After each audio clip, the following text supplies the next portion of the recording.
Yes, I'm running. It is my duty to do something, even if it means leaving the comfort of my home and my beloved Davao. I cannot stand to see the ordinary Filipino neglected by the very structures and institutions of our government that were created to protect them. The people have become the victims instead of the beneficiaries of the present structures of government. Yes, I am running. Kahit na wala akong pera o makinarya, you will be my political machinery. With your help, I do not need big money to run.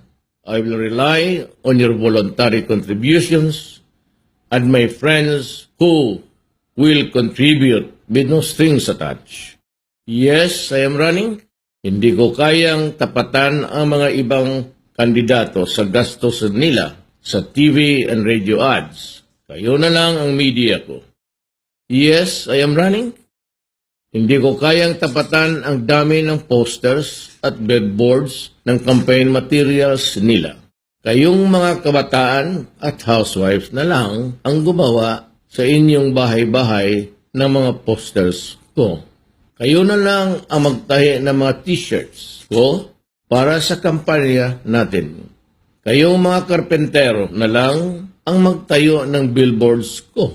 Kahit galing sa mga scrap na kahoy na lang. Yes, I am running. Ayaw kong magpatali sa malaking negosyante o mga smuggler na gustong mag-contribute sa aking kampanya.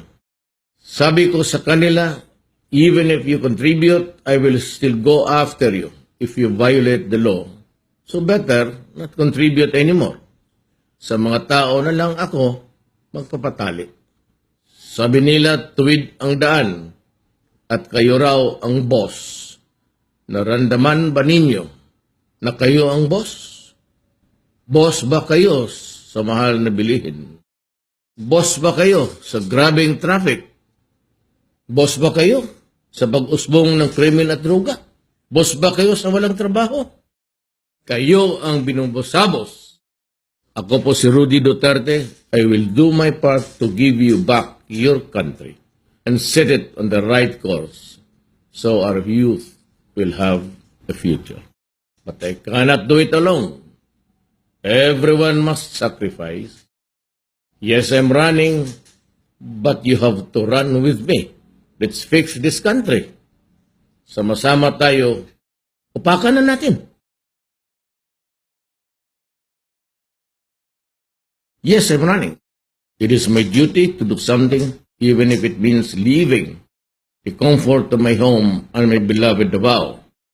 I cannot stand to see the ordinary Filipino neglected by the very structures and institutions of our government that were created to protect them.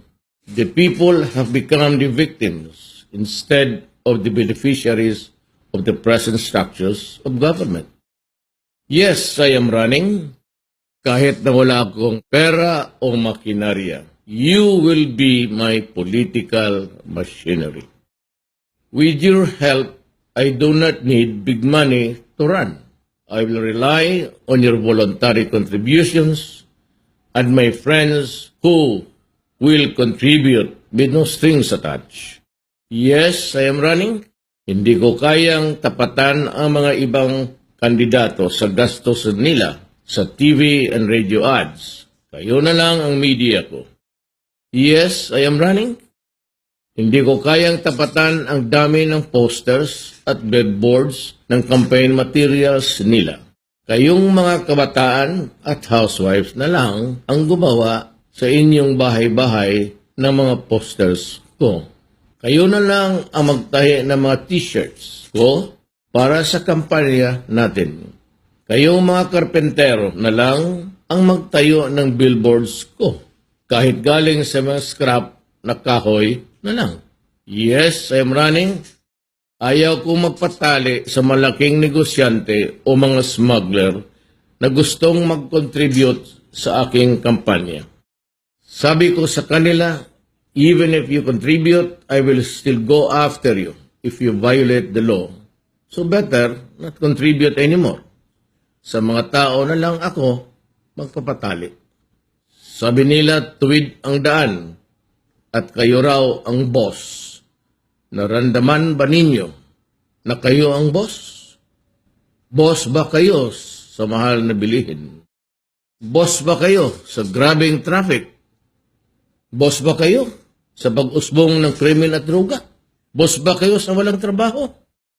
Kayo ang binumbosabos. Ako po si Rudy Duterte. I will do my part to give you back your country and set it on the right course so our youth will have a future. But I cannot do it alone. Everyone must sacrifice. Yes, I'm running, but you have to run with me. Let's fix this country. Sama-sama tayo, upakan na natin.